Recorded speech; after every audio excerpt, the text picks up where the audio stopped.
Okay நண்பா, இன்றைக்கி என்ன நம்ம வீடியோவில் பார்க்குறோம்னா, இன்றைக்கி எதுவும் வேலை எதுவும் இல்லை நண்பா. அதனால் நிறைய பேர் இந்த டிராக்டர் மெயின்டெனன்ஸ் வீடியோ பற்றி கேட்குறீங்க. என்னால் முடிஞ்சதை சொல்கிறேன், ஓகேவா? தப்பாக ரைட்டாக என்னால் முடிஞ்சது சொல்கிறேன். இல்லை ப்ரோ இது தப்புனா தப்புன்னு சொல்லுங்கள், நானும் கேட்டுக்கிறேன். எனக்கு தெரிஞ்சு சொல்கிறேன். இப்போ பார்த்துக்கிட்டிங்கன்னா எல்லா வண்டிக்குமே மெயினாக வாரத்தில் ஒரு நாள் க்ரீஸ் அடிக்கணும். மெயினாக எங்கே அடிக்கிறீங்களோ இல்லையோ சப்பைசலுக்கு டெய்லியும் ரெகுலராக க்ரீஸ் அடிச்சுக்காங்க எல்லாத்துக்குமே. நம்மளதெல்லாம் க்ரீஸ் அடிச்சது காஞ்சது கூட அப்படியே தெரியும். நல்லா க்ரீஸ் அடிச்சுட்டு ஒவ்வொரு வண்டியில் பார்த்தீங்கன்னா இது க்ரீஸ் பசைக்கு பதிலாக என்ன வரும்னா துருப்பு தான் இறங்கி வந்துக்கிட்டு இருக்கோம். நல்லா தெரியும், பார்த்துக்காங்க. அதே மாதிரி எல்லா வீலுக்கும் அப்படி தான், எல்லாத்துலேயுமே க்ரீஸ் அடித்து ஃபுல்லாக தான் க்ரீஸ் அடித்து வச்சுருப்போம். எதுலேயுமே க்ரீஸ் 10 க்ரீஸ் இருக்காது, எல்லாமே க்ரீஸ் ரெகுலராக அடிச்சிருப்போம். அதே மாதிரி பிரேக் யாருமே கால் எட்டலன்னு சொல்லி ப்ளே கம்மியாக வைக்காதீங்க. குறைஞ்சது இந்த அளவுக்குனாச்சும் பிரேக் இருக்கணும், ஓகேவா? அதா தெரியுதா? இந்த அளவுக்குனாச்சும் பிரேக் வைங்க. ஒவ்வொருத்தரும் என்ன பண்ணுவாங்க தெரியுமா? ஆயில் பிரேக்கு அதா இவ்வளோதான் கேப் வைப்பாங்க. எப்படி சொல்கிறது? இப்போ நல்லா பாருங்கதா, இவ்வளோதான் வைப்பாங்க. எனக்கு கால் எட்டல அப்படின்னு சொல்லி ஃபுல்லாக இழுத்து வைப்பாங்க. நம்மளுது அப்படி இல்லை. இங்கே பாருங்க எவ்வளோ போகுது. இது மாதிரி பிரேக் தலைச்சிரமாக வச்சிங்கன்னா தான். இப்போ நான் ஒரு 20,000 மணி நேரத்துக்கு அந்த பைசன் போய் ஓட்டிட்டேன். ஓட்டியும் நான் இன்னும் பிரேக் லைனிங்க நான் கையே வைக்கல. கம்பெனியோட வந்தது தான். இந்த பூட் லப்பர் ஐட்டம், இந்த பூட் லப்பர் 2 ஐட்டம் இத்து போச்சு. இந்த பூட் லப்பர் ஐட்டம் ஒரு 2-3 ஐட்டம் மாற்றிருக்கிறேன். அப்புறமேட்டு அதில் ஒரு ஐட்டம் ஆயில் சீல் அடிக்கடிக்கு போவோம். அந்த டெப்ரஸ் லாக்கில் ஆயில் சீல் அடிக்கடிக்கு போவோம், அதை போடுவேன். நிறையா பேருக்கு இந்த இது எதுக்கு ப்ரோ அப்படின்னு நிறையா பேர் கேள்வி கேட்பீங்க. தெரிய நம்பர்கள் விட்டுருங்க. இந்த வண்டி சேத்துல மாட்டிச்சோ இல்லை ஒரு பக்கம் பிரேக் அடித்தாலோ நம்மளோட வண்டியை திறப்ப முடியாது. அதுக்கு என்ன பண்ணோம், ஒரே மாதிரி 2 வீலை சுற்றணும்னா இதை லாக் பண்ணி அழுத்தி பிடிச்சிக்கிட்டீங்கன்னா எப்பேற்பட்ட இடத்துலையும் ஒரு வீல் முன்ன பண்ண சுற்றாது, ரெண்டும் ஜோடியாக தான் சுற்றும். அதே மாதிரி ஒரு காஞ்சி காட்டில் ஓட்டமாக வண்டி அந்த நெளிஞ்சு நெளிஞ்சு நெளிஞ்சு நெளிஞ்சு ஓடும், இழக்க முடியலாம். அப்போ இதை அழுத்தி பிடிச்சிக்கிட்டிங்கன்னா 2 வீலும் ஒரே மாதிரி இருக்கும். டெப்த்து வராத இடத்துல கூட டெப்த்து எடுத்து போடணும்னு வச்சுக்காங்களேன். அதுக்கு பதில் தான் இது மெயினாக யூஸ் ஆகும். அதே மாதிரி இந்த லிவர் பார்த்துக்கிட்டிங்கன்னா எங்களதெல்லாம் பாருங்கள், அப்படியே சும்மா அப்படியே தண்ணி மாதிரி வச்சுருப்போம். 2 லிவருமே பாருங்கள் பூவாட்டு இருக்கும், எதுவுமே டைட்டாக இருக்காது. இதெல்லாம் அப்படியே சுண்டோரல்லே அட்ஜஸ்ட் பண்ணணும்னு வச்சுக்காங்களா, டைட்டாகவே இருக்காது. அதே மாதிரி இதுக்கெல்லாம் பார்த்தீங்கன்னா 2 நாளைக்கு ஒரு ஐட்டம் கொஞ்சம் கொஞ்சம் ஆயில் விடுங்க. தெரியுதா? இந்த இடம் நான் விரல வைக்கிற இடம், இந்த இடத்துக்கு நல்லா ஆயில் விட்டிங்கன்னா கொஞ்சம் ஃப்ரீயாக இருக்குன்னு வச்சுக்காங்களேன். ஃப்ரீயாக இருந்தால் நமக்கு ஓட்டமாக கைசை பொழிக்காது, நல்லா ஃப்ரீயாக இருக்கும். அப்புறமேட்டு பார்த்துக்கிட்டிங்கன்னா இது கேட்டோவில் பற்றி சொல்லிக்கிறாங்க. இது பார்த்தீங்கன்னா இதில் கேட்டோவில் க்ளோஸ் பண்ணிட்டோம்னா வச்சுக்காங்க, கையை ஹைட்ரோலிக் இதை தூக்கணும்னா கலப்பை தூக்காது. இந்த கலப்பை தூக்குற கை வேலை செய்யாது. ஒன்லி ஆயில் இந்த டிப்பிங் ஹோஸ் வழியாக பொட்டி தூக்குறதுக்கு தான் போகும். இதை மூடிவிட்டா இல்லை, இதை மூடாத விட்டா என்ன பண்ணோம்னா, இப்படி திறந்து விட்டுட்டு தூக்குனீங்கன்னா ஃபஸ்ட்டு கையை பொட்டியில் இடிச்சிக்கும், அதுக்கப்புறமேட்டு தான் பொட்டி தூக்கும். ஆனால் கை சீக்கிரம் வளைஞ்சு போயிடும். அதனால் பொட்டி தூக்கும்போது மேக்ஸிமம் இதை க்ளோஸ் பண்ணி விட்டு தான் பொட்டி தூக்கணும், ஓகேவா? அடுத்தது கிரீஸ் பாருங்கள். இதுக்கும் கீழே பெடலுக்கும் இதில் இந்த பக்கமே 2 இருக்கும். இது 2க்கும் கிரீஸ் கம்பல்சரி அடிக்கணும், ஏன்னா இல்லைனா சீக்கிரம் போயிடும். அதே மாதிரி இங்கே பாருங்கள், கிளச்சு சாப்பிட்டு இங்கே ஒன்று இருக்கும், அதுக்கும் கிரீஸ் ப்ராப்பராக அடிச்சுக்காங்க. பேட்ரி பார்த்துக்கிட்டிங்கன்னா நீங்கள் என்ன தான் எந்த பேட்ரி எடுத்து போட்டிங்கனாலும், நாங்கள் மேக்ஸிமம் எக்ஸைட் தான் யூஸ் பண்ணுறோம். ஆனால் மேக்ஸிமம் நீங்கள் எடுத்து போடுற பேட்ரி பார்த்துக்கிட்டிங்கன்னா 100 ஆம்ஸ் டிராக்டர்லாம் எடுத்து போடுங்க. 88 வேணால் இப்போலாம் வர்றதெல்லாம் 100 தான். இப்போ நம்ம வண்டியில் இருக்கிறது எல்லாமே 100 ஆம்ஸ் பேட்டரி தான். ஒரு 1000 ரூபாய் தான் சேர்த்தி. கொஞ்சம் சுற்று வாங்காது இருக்கும். லைட்டு கொஞ்சம் முன்ன பண்ண போட்டிங்கனாலும் எதாவது. கொஞ்சம் நான் செட்டு யூஸ் பண்ணுறேன் ப்ரோ, கொஞ்சம் ஹெவி செட்டாக யூஸ் பண்ணுறேன் அப்படின்னா அவங்களுக்கு கேரண்டியாக இருந்துச்சுன்னா 88 ஆம்ஸ் இருந்துச்சுன்னா அதோட விட்டுருங்க. இல்லாத பட்சத்துக்கு நீங்கள் 100 ஆம்ஸ் புதுசாக மாற்றுறனா 100 ஆம்ஸ் போடுங்க. ஏன்னா எந்த பேட்டரி மாற்றினீங்கனாலும் அதிகபட்சம் 3 வருஷம் தான், அதுக்கு மேலே வராது. பானட் ஓப்பன் பண்ணி விடு. அடுத்தது பார்த்துக்கிட்டிங்கன்னா ஸ்டே எதுக்கு ப்ரோ ஸ்டே வச்சுருக்கிறீங்க, இந்த கம்பி வச்சுக்கிறீங்கன்னு நிறைய பேர் கேட்குறீங்க. இந்த கம்பி எதுக்கு தெரியுமா? இந்த டாப் பார்த்தீங்கன்னா நம்மளது பாருங்க ஏர் ரூம் நேராக இருக்குதா, எல்லா வண்டியிலையும் இவ்வளோ இருக்காது. ஒரு எக்ஸாம்பிளுக்கு இது இவ்வளோட முடிஞ்சிடும். டீசல் டேங்க் நேரம் தான் இருக்கும். அப்போ என்ன பண்ணோம்னா அந்த டீசல் டேங்க் மேலே தண்ணி ஓடுதுன்னு சொல்லி தான் நீட்டினேன். நீட்டினதுக்கு என்ன பண்ணுதுன்னா இந்த ஸ்டே இல்லாத டாப்பை மட்டும் ஹைட் பண்ணதுனால, நீட்டம் பண்ணதுனால டாப் முன்னாடி இந்த கை இப்படி இறங்கும். ஒரு ரோல்டு போகும்போது ஜெர்காய் இருக்கும். அப்போ என்ன பண்ணோம்னா இந்த இடம் இங்கே உள்ள இந்த பைப்பு எல்லாம் கட் ஆயிரும். அதுக்கு என்ன வழினா இந்த ஸ்டே போட்டு அடியில் கரெக்டாக எப்படி சொல்கிறது, கிளச் பிளேட் அடியில் 2 ஹோல்ஸ் இருக்கும். அந்த ஹோல்ஸ் வந்து சும்மா டம்மி மாதிரி இருக்கும். அதில் வந்து நீங்கள் 3/4 சைஸ் மரம் போட்டு இது மாதிரி எல்லாங்கில் போட்டு இது மாதிரி ஸ்டேட் நிறுத்திக்காங்க. அது விட்டு அப்புறமேட்டு பார்த்தீங்கன்னா அப்படி பண்ணிக்கிட்டிங்கன்னா, நான் பாருங்கள் இப்போ வண்டி எடுத்து நான் கிட்டத்தட்ட 5 வருஷத்துக்கு மேலே ஆகுது. இந்த மக்காட்டுக்கு ஆங்கில் கொடுக்கல பாருங்கதா, ஒரிஜினாலிட்டி அப்படியே இருக்குதா. இது வரையிலும் மக்காட்டுக்கு ஆங்கிலே கூட கிடையாது. இந்த இது என்ன காரணம், இந்த அதே மாதிரி இந்த இன்னொன்று என்ன நமக்கு லுக்கு, இன்னொரு ப்ராஃபிட் என்னன்னா, எந்த மரம் செடி கொடி தென்னை மட்டம் ஏதோ ஒரு முள்ளு மரம் எதுக்குள்ள போனாலும் நம்ம டிரைவர் சீட்டுக்கு அடிக்காது. இதுலயே பட்டு இப்படி ஒதுங்கி போயிடும், சீட்டுக்கு வராதுன்னு வச்சுக்கோங்களேன். நம்ம மேலே மேக்சிமம் அடிக்காது. அது மாரி அடிக்கிற மாதிரி இருந்தாலும் நம்ம கொஞ்சம் அலர்ட் ஆகிக்கலாம். தென்னை மட்டையெல்லாம் வந்து சலாருன்னு அடிக்கும். அப்போ என்ன பண்ணணும், இந்த கம்பி இல்லைன்னா வந்து என்ன பண்ணோம்னா இந்த கம்பியில் தான் அடிவோம். அப்போ அதுக்காண்டி நம்ம மூஞ்சில் அடிச்சு தான் நிற்கும். அதனால மேக்சிமம் இந்த கம்பி இருக்கிறது ஒவ்வொருத்தருக்கு அழகா இல்லை அசிங்கமாக இருக்குதுங்கிறாங்க. ஆனால் எங்களுக்கு பொறுத்தவரைக்கும் இந்த கம்பி இருக்கிறவரையிலும் பக்கா சேஃப்டி. அதனால நீங்கள் மேக்சிமம் வந்து இது மாதிரி கம்பி வச்சுக்காங்க. டாப் மர்காடு அதிகம் வேஸ்ட் ஆகாது. அப்புறம் நிறைய பேர் ஃப்ரெண்ட்ஸுக்கு பார்த்தீங்கன்னா என்ன பண்ணுவோம், டாப்பில் தான் இந்த இடத்துல கட் ஆகும். ஓகேவா நண்பா, அதை இதே இடத்துல கட் ஆகிட்டே இருக்கும், பொழுதுனிக்கும் கட் ஆகும். அந்த பக்கம் மாற்றி கட் ஆகும், இதில் கட் ஆகும். நீங்கள் எத்தனை ஐட்டம் வெல்டு வச்சிங்கனாலும் கட் ஆகும். இப்போ பாருங்கள், நம்மளதெல்லாம் போட்டு எத்தனை வருஷம் ஆகுது டாப்பு. இன்னும் இதெல்லாம் எதுவுமே கட் ஆக கிடையாது, எதுவுமே கிராக் ஆக கிடையாது. அதனால் வந்து நீங்கள் வந்து அது மாதிரி நான் டாப்பு குரங்கு டாப்பு தான் போட்டிருக்கிறேன் ப்ரோ. எனக்கு அடிக்கடிக்க மக்காடு வேலை வைக்கிது, டாப்பு வேலை வைக்கிதுன்னா அதுக்கு என்ன மெயின் காரணம், அது மாதிரி ஸ்டே ஒன்று எடுத்து போடுங்க, அது உங்களுக்கு ஈஸியாக இருக்கும். அப்புறமேட்டு பார்த்தீங்கன்னா இது வந்து பெட்டு வந்து நானே கொஞ்சம் ஆல்ட்ரு பண்ணி போடணுது. இது மாதிரி கொஞ்சம் ஸ்ட்ராங்காக ஹெவியாக போட்டது. நிறைய பேர் நண்பர்கள் கேட்குறீங்க, ப்ரோ சாப்பிட்டு போட்டுடலாம்ல, ஏன் இந்த போல்ட்டு போடுறீங்கன்னு. போல்ட்டு போடலாம் ப்ரோ, அது நிறைய பேர் போட்டிருக்கிறாங்களேன்னு சொல்லி அது எங்களுக்கு என்னமோ போல்ட்டு போட்டால் கடக்குன்னு லொடக்குன்னு சவுண்டு வருது. அதனால தான் நாங்கள் வந்து அந்த போல்ட்டு போடலன்னு வச்சுக்காங்களேன். சரி சாப்பிட்டு போடல, இல்லைனா நாங்கள் இந்த போல்ட்டு தான் போட்டிருப்போம். இந்த கை செட்டு வந்து ஒரு ஐட்டம் தேஞ்சு போய் இது 2வது செட்டு கை செட்டுன்னு வச்சுக்காங்களேன். வண்டியோட வந்து தேஞ்சு போச்சு, இது 2வது செட்டு எடுத்து போட்டிருக்குது. அதே மாதிரி இந்த சென்சிங்க்கு கரெக்டாக எல்லாத்துக்கும் கிரீஸ் அடிக்கும் போது இதுக்கும் கிரீஸ் அடிங்க. நானும் கிரீஸ் அடித்து காட்டுறேன். இப்போ எல்லாம் உங்களுக்கு சொல்கிறதான் சொல்லிட்டு கடைசியாக எப்படி கிரீஸ் அடிக்கிறதுன்னு எல்லாத்துக்கும் காட்டுறேன். அப்புறம் இதில் பார்த்துக்கிட்டிங்கன்னா இதில் ரியல் ஆக்சிலில் வந்து இது வந்து பழைய மாடலு. இதெல்லாம் வந்து ஒரு ஐட்டம் சேர் ஓட்டினாவே ஆயில் சீல் பிடிக்கும். இது வரலாம் நான் சேர் ஓட்டி வருஷம் ஒரு ஐட்டம் ஆயில் சீல் வேணால் மாற்றிருக்கிறேன். மித்தபடிக்கு நான் வந்து எப்படி சொல்கிறது, எதுவுமே பேரிங் கூட நான் வண்டியோட வந்து மாற்ற கிடையாதுன்னு வச்சுக்காங்களேன். அதே மாதிரி ரேடியோட்டருக்கு மேக்ஸிமம் கூலண்ட் ஆயில் யூஸ் பண்ணுங்க. இப்போ வந்து எனக்கு வந்து இப்போ ஒரு 3 மாதமா ஒரு 4-5 மாதம் இருக்கும் ப்ரோ. அதில் என்ன ஒரு பிரச்சனை ஆகி போச்சுன்னா, வாட்டர் பம்பு கிட்டு கட் ஆகி என்ன பண்ணிச்சு, சொல்லிட்டு வந்து ரேடியோட்டர் மேலே அடிச்சிருச்சு. அதில் என்ன ஆகி போச்சுன்னா, ரேடியோட்டர் வந்து கட் ஆகி போச்சு, எல்லாம் உள்ளெல்லாம் கம்ப்ளீட்டாக கட் ஆகி போச்சு. அதனால பாருங்கள், வாட்டர் பம்பு புதுசு போட்டிருக்கிறேன். ஃபேனு ரேடியோட்டர் எல்லாமே செட்டாக புதுசாக போட்டேன். இந்த டேப்பில் இருந்தால் எல்லாமே புதுசு தான். அதனால் வந்து ரேடியோட்டருக்கு வாரம் ஒரு ஐட்டம் நீங்கள், இல்லை புழுதிக்காடு தான் ப்ரோ அதிகம் நான் ஓட்டுவோம் அப்படின்னா, நீங்கள் வாரம் ஒரு ஐட்டம் கம்பல்சரி வந்து ரேடியோட்டருக்கு ஏர் பிடிங்க. ஏர் பிடிச்சிங்கனாவே இன்ஜின் வந்து டெம்பரேச்சர் ஆகாது.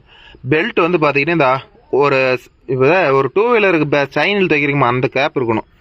அப்போ இருந்தால் தான் லைஃப் நல்லா இருக்கும். ரொம்பவும் இழுத்து வைக்கக்கூடாது. ரொம்பவும் இழுத்து வச்சோம்னா இந்த மாடலுக்கு வந்து என்ன பண்ணோம்னா அடிக்கடிக்க வந்து வாட்டர் பம்பு கிட்ட ஃபெயிலியர் ஆகும். அதனால் முடிஞ்ச அளவுக்கு ஒரு நார்மலாக வச்சுக்காங்க. ரேடியோட்டரை வந்து வாரத்தில் ஒரு ஐட்டம் வந்து ஏர் பிடிச்சிக்காங்க. உங்கள்கிட்ட ஏர் பிடிக்கிறது இல்லை, கம்ப்ரஸர் இல்லை ப்ரோனா, காற்று பிடிக்கிற இடத்துலேயே கொண்டு போய் விட்டிங்கன்னா அவங்க வந்து 50 ரூபாயை நம்ம சார்ஜ் பண்ணுவாங்க. ரேடியோட்டர் கம்ப்ளீட்டாக ஏர் பிடிச்சி விட்ருவாங்க. மேக்ஸிமம் இந்த வண்டிலாம் வந்து பார்த்தீங்கன்னா எந்தளவு ரேடியோட்டர் சேஃப்டியாக வச்சுக்கிறோமோ இப்போ வர வண்டியெல்லாம் அந்தளவுக்கு பிரச்சனை இல்லை. அப்போ வந்து பழைய மாடல்லாம் வந்து பார்த்தீங்கன்னா காப்பர் ரேடியோட்டர் வந்துச்சு, அது எப்படி இருந்தாலும் ஓடிச்சு. ஆனால் இதை பொறுத்தவரைலாம் அப்படிலாம் இல்லை, இதெல்லாம் அலுமினியம் ரேடியோட்டர். லைட்டாக முன்னாடி ஷோக் ஆச்சுன்னா கூட உடனே டெம்பரேச்சர் ஸ்வைங்கின்னு ஏறும். அப்புறம் வேறு அவ்வளோதான் ப்ரோ. அப்புறம் நிறைய பேர் அலைன்மெண்ட் வீடியோ கேட்குறீங்க. அலைன்மெண்ட் வீடியோ கண்டிப்பாக போடுறோம் ப்ரோ. அது வந்து எப்படி சொல்கிறது, இந்த நெட்டை லூஸ் விட்டு தான் மாற்றி தான் அலைன்மெண்ட் செக் பண்ணணும். அது எப்படின்னு உங்களுக்கு எங்கே 2 ஒருத்தர் தான் கேட்குறீங்க. அலைன்மெண்ட் வீடியோ நிறைய பேர் கேட்க மாட்டேங்கிறீங்க. கமெண்ட்ல நீங்கள் எத்தனை பேர் அலைன்மெண்ட் வீடியோ கேட்குறீங்களோ அதுக்கு தகுந்த மாதிரி தான் ப்ரோ நான் அலைன்மெண்ட் வீடியோ போட முடியும். ஓகேவா? நீங்கள் கமெண்டில் எத்தனை பேர் அலைன்மெண்ட் வீடியோ கேட்குறீங்களோ அதுக்கு மாதிரி நான் என் வண்டியில் ஒரு அலைன்மெண்ட் மாற்றி உங்களுக்கு திரும்பியும் வந்து அதை எப்படி செட் பண்ணுறதுன்னு காட்டுறேன் ப்ரோ. அதே மாதிரி தான் இந்த வண்டிக்கும் பாருங்கள். இந்த ஸ்டே வந்து கரெக்டாக கிளச்சு அடியிலே 2 ஹோல்ஸ் இருக்கும். கீழே உட்காந்து பார்த்தீங்கன்னா தெரியும், மகேந்திர பூமி புத்ரா மாடல், சர்பஞ்சி மாடல்கள்லாம் அடியில் பார்க்காது பார்த்தீங்கன்னா 2 ஹோல்ஸ் இருக்கும், ஆரஞ்சு ஹோல்ஸ். அந்த ஹோல்ஸில் அப்படியே மறைய போட்டு அப்படியே நெட்டாக ஒரு ஆங்கிள் போட்டு அப்படியே ஸ்டே போட்டுக்கணும். இதான் அதே வளர்த்து தான். இதுக்கு நான் வண்டி எடுத்ததுலேருந்து பாருங்கள், ஆங்கிள் எதுவுமே கூட கிடையாது. வண்டியோட வந்த மர்காடு தான், எந்த கம்பெனியோட மக்கார்டு ஸ்டைலே தான் இருக்கும். இதுக்கும் அதே ஃபார்மாலிட்டி தான் ப்ரோ, எதுவுமே இல்லை. இதுக்கு தான் இப்போ ஃபஸ்ட்டு என்ன ஆகி போச்சுன்னா, பவர் ஸ்டேரிங் ஆயில், பவர் ஸ்டேரிங்கில் சீல் போயிடுச்சு. இது ஏற்கனவே சீல் மாற்றின வீடியோ கூட ஒன்று நான் வீடியோவில் அப்லோட் பண்ணிக்கிறேன், என்ன போய் பாருங்கள் அது எப்படி மாற்றிருக்கிறேன்னு. அப்புறமேட்டு இந்த ரோட்டில் போனால் டக்குன்னு டங்கு டங்குன்னு ஒரு ஸ்பீடு பிரேக் ஏறினா சவுண்டு வருதுங்கிறாங்கல்ல, இதில் சேக் இருக்கும் ப்ரோ, தெரியுதா? இதில் இந்த இடத்துல வந்து சேக் இருக்கும். அந்த சேக் வந்து போகணும்னா என்ன பண்ணணும்னா, கீழே வந்து சிம்மு வைக்கணும். சிம்மு வச்சா அந்த சவுண்டு வராது. அதான் அது ஒன்று, அந்த வீடியோ உங்களுக்கு ஒன்று கேட்டிருக்கிறீங்க, நிறைய பேர் நண்பர்கள் கேட்டிருக்கிறீங்க, அதுவும் ஒரு வீடியோ கொடுக்கணும். அப்புறமேட்டு மெயினாக வந்து இதுக்கு கிளச்சு ஒவ்வொருத்தர் டைட்டாக இருக்குதுன்னு சொல்கிறீங்களா, இதில் என்ன ஒரு ரீசன்னா பாருங்கள். இதில் என்ன ப்ராப்ளம், ஆயில் பாஸே இருக்குதுங்கிறீங்க, எல்லாம் கிரீஸ் அடிச்சு நம்பர் தான். இந்த இடத்துல ஒரு கிரீஸ் நிப்பிள் இருக்கும், தெரியுதா? அது கிளச்சு பெடல் அழுத்துறோம்ல, அதோட உள்ளே வந்து அதோட புஷ் உள்ளே இருக்கும். அதுக்கு போகிறதுக்கு தான் அந்த நிப்பிள் ஒன்று கொடுத்துருக்குறாங்க. நிப்பிள் தெரியுதா என்னன்னு தெரில, தொடச்சிடுறேன். தெரியுதா? இப்போ இந்த நிப்பிளுக்கு வந்து நீங்கள் கம்பல்சரி கிரீஸ் அடிக்கணும். ஒவ்வொரு ஐட்டமும் ஒவ்வொரு நம்பர்களுக்கு கேட்டால் கிரீஸே அடிக்கிறது இல்லைங்கிறாங்க. நீங்கள் கிரீஸே பவர் ஸ்டேரிங் வண்டிக்கு வந்து கிரீஸ் அடிக்காத விட்டுட்டிங்கன்னா அதுலேயும் 100 மில்லி டீசல் ஷார்ட்டேஜ் வரும் ப்ரோ. அதனால் வந்து நீங்கள் மேக்ஸிமம் வந்து ஃப்ரண்ட் சப்பாக்ஸிலுக்கு மண்டைக்கு எல்லாத்துக்கும் கிரீஸ் அடிங்க. இப்போ இதோட கிளச்சு பிளேவை காட்டுறேன் பாருங்க, கையில் அழுத்துற மாதிரி. மேக்ஸிமம் இது எத்தனை இன்ச்சு இருக்கும்? ஒரு 3 இன்ச்சு பிளே இருக்குதா? இந்த 3 இன்ச்சு பிளே கம்பல்சரி இருக்கணும். நீ ஒவ்வொருத்தரும் எனக்கு கால் எட்ட மாட்டேங்குதுன்னு பிளே. இப்போ இது என்ன பண்ணோம்னா, கிளச்சு பேட் பழைய வந்து கார்பன் கிளச்சில் வந்து கார்பன் தான் இருக்கும். அது என்ன பண்ணோம்னா, கிளச்சு பேட் தேய இப்படி கேப் இன்னும் பெருசாகிட்டே இருக்கும். ஆனால் இன்றைக்கி வந்து பூ மாடல் வந்துட்டாங்க. அந்த லேட்டஸ்ட் கிளச்சு பிளேட் போடவும் என்ன பண்ணோம்னா, கிளச்சு தேய இந்த பிளே குறைஞ்சிக்கிட்டே வரும். அதனால் நீங்கள் என்ன பண்ணுவீங்க, கிளச்சு இந்த பிளே குறைஞ்சிதுன்னா உடனே வந்து லூஸ் விடணும். இந்த ஜாண்டியரில் மேக்ஸிமம் வந்து கிளச்சு பிளேடு போகிற காரணமே அதுதான். யாருமே அதை வந்து மெயின்டெனன்ஸ் பண்ண மாட்டேங்கிறாங்க. கேட்டால் என்னங்கிறாங்க, கிளச்சு மேலே காலை வச்சு ஓட்டினா கிளச்சு போயிருங்கிறாங்க. அதெல்லாம் அப்பட்டமான போய் ப்ரோ. இதில் வந்து என்னென்னா, உள்ள ஒரே ஒரு பேரிங் ஒன்று இருக்கும். நீங்கள் காலை வச்சிங்கன்னா அது கிளச்சு பிளேடு போய் சேர்ந்து சுற்றிக்கிட்டு இருக்கும், அவ்வளோதான் நடக்கும். உள்ளே வேறு எதுவுமே நடக்கும். நீங்கள் அதையும் மீறி ப்ரெஸ் பண்ணிங்கன்னா மட்டும்தான் கிளச்சு ப்ரெஸ் ஆகும். அதனால் வந்து அது கம்ப்ளைண்ட் இல்லை. இந்த பிளே வந்து ஜாண்டியரில் யாரும் பெருசாக பார்க்க மாட்டேங்கிறாங்க. பிளேவை மட்டும் கரெக்டாக அட்ஜஸ்ட் பண்ணாங்கன்னா ஜாண்டியர் இன்றைக்கும் வந்து ஓரளவு லைஃப் வரும். ஆனால் ஆர்ஓஸ்ட் ஓட்டுறவங்களுக்கு கண்டிப்பாக லைஃப் வரலன்னா, அந்த ப்ரோ நானும் கிளச்சு மேலே கால் வச்சும் பார்த்துட்டேன், கிளச்சு மேலே கால் வைக்காத பார்த்துட்டேன், அதே லைஃப் தான் ப்ரோ வருதுங்கிறாங்க. ஆர்ஓஸ்ட்டுக்கு தாங்கலை. மித்தபடிக்கு கொஞ்சம் கிளச்சியை காப்பாற்றணும்னா இது மாதிரி பிளே வந்து இருக்கிற மாதிரி பார்த்துக்காங்க. அப்புறம் ஒரு நண்பர் கேட்டிருந்தாரு, என்ன கேட்டிருந்தாருன்னா, நண்பா இது வந்து இந்த பிடிஓவில் ஒரு வந்து பைசான் பையில் வந்து அடிக்கடி வேட்டி மாட்டி கீழே உழந்துறதா இது என்ன ப்ரோ வழின்னு கேட்டிருக்கிறாரு. நாங்களே பல ஐட்டம் அது மாதிரி தான் விழுந்துருக்குறோம். வேட்டி மாட்டோம், டவுசர் மாட்டோம், இதே பிரச்சனை தான். ஏன்னா இவ்வளோட கொஞ்சம் ஹைட்டை குறைச்சிக்காங்க. ஹைட்டை குறைச்சி இந்த த்ரெட்டை எடுத்து இங்கே கடையில் கொடுத்து போட்டுக்காங்க. அவ்வளோதான் ப்ரோ, வேறு எதுவுமே இல்லை. அது வேறு வழியே இல்லை. நாங்களும் அதை தான் அனுபவிக்கிறோம். அதுக்கு மாற்று வழியே எதுவுமே கிடையாது. அப்புறம் இந்த வண்டியில் வேறு எதாவது சொல்கிறதுக்கு ஓகே. அதே மாதிரி முன்னாடி வந்து ஒருத்தர் பார்த்தீங்கன்னா, சபாக்ஸில் வந்து முன்னாடி இது வந்து இப்படின்னு நவரும். ஒரு இடத்துல ஓட்டமா அது நவர்றது எங்கே காரணம் இருக்கும்னு பார்த்தீங்கன்னா, இதில் பாருங்க, இதில் சிம்மு வச்சுருப்பாங்க. 2 போல்ட்டு கொடுத்து இதில் சிம்மு இருக்கும். இந்த சிம்மை குறைச்சிங்கன்னா வந்து இந்த சபாக்ஸில் வந்து முன்னாடி நவராதுன்னு வச்சுக்காங்களா. அதே மாதிரி இதுக்கு வந்து கரெக்டாக பாருங்க. இது வந்து இப்போ நாங்கள் கிரீஸ் அடிக்கும் போது இந்த கப்பை ஒவ்வொரு ஐட்டமும் கழட்டி என்ன பண்ணுவோம், கிரீஸ் வச்சு போடணும். இல்லைன்னா வச்சுக்காங்க, ஒரு வரப்பில் ஏறி இறங்கும் போது எப்படி சவுண்டோம்னா கீச்சுன்னு சவுண்டு வரும்.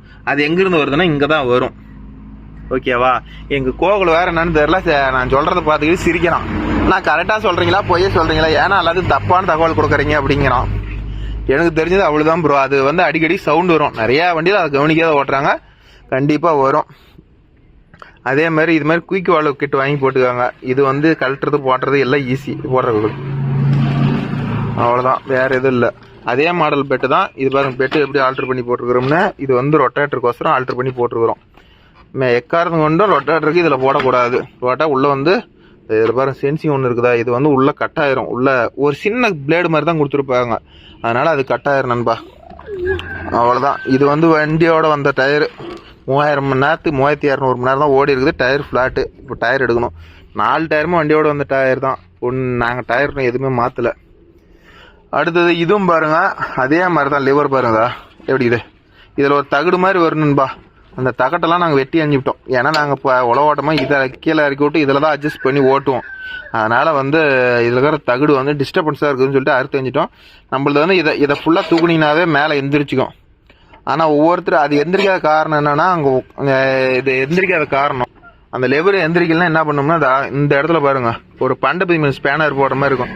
இந்த செவப்புல வர மெல்லாம் மேலே ஏற்றி விட்டு இந்த இதை நெட்டை லைட்டாக லூஸ் விட்டிங்கன்னா தன்னை போல கை எந்திரிக்கும். அதோட வச்சு லாக் பண்ணிக்கிட்டீங்கன்னா சைட்டில் ஓட்டமாக அந்த கருப்பு லெவராக யூஸ் பண்ண தேவை, இதுலேயே யூஸ் பண்ணிக்கலாம். கலப்பு இந்த ஜெர்க் ஆகுறது இந்த கம்ப்ளைண்ட்லாம் இருக்காது வச்சுக்காங்களேன். ஜன்னி மாதிரி உதறாது, ஒரே மாதிரி இருக்கும்னு வச்சுக்காங்களேன். அவ்வளோதான் நண்பா. அந்த பூமி புத்திராவில் இவ்வளோ தான் மேட்ரு. இதில் வேறு எதுவும் பெரிய மேட்ரு கிடையாது. இதை மட்டும் கரெக்டாக மெயின்டைன் பண்ணிட்டீங்கன்னா உங்களுக்கு எந்த பிரச்சனையும் இல்லை. ஒவ்வொரு 400 மணி நேரத்துக்கு ஒரு ஐட்டம் கம்பல்சரி ஆயில் சர்வீஸ் பண்ணிடுங்க. அது மெயின். ஏன்னா அதை விட்டுட்டிங்கனாவே இன்ஜின் இது போயிடும். அதே மாதிரி கிரோன் ஆயில் பார்த்தீங்கன்னா, இதுதான் கிரோன் ஆயில் செக் பண்ணுற இது. இதை வந்து லோடிங் அதிகம் நான் ஓட்டுறேன்பா அப்படின்னா இதை வந்து 10 நாளைக்கு ஒரு ஐட்டம் கழட்டி பார்த்துக்காங்க ஆயில் கரெக்டாக இருக்குதான்னு. ஏன்னா முன்ன வந்து ஹைட்ரோலிக் ஆயில் தனியாக கொடுத்துருந்தான், கிரோன் ஆயில் தனியாக கொடுத்துருந்தான். அப்போ வந்து என்ன ஆகும்னா, நமக்கு ஆயில் தூக்கல்னால் உடனே ஹைட்ரோலிக் 2 லிட்டரா 3 லிட்டரா ஊற்றி ஆயில் பண்ணிக்குவோம். ஆனால் இப்போ வந்து எல்லாத்துக்கும் ஒரே ஆயில் 38 லிட்டரா என்னமோ கொடுத்துட்டோம்.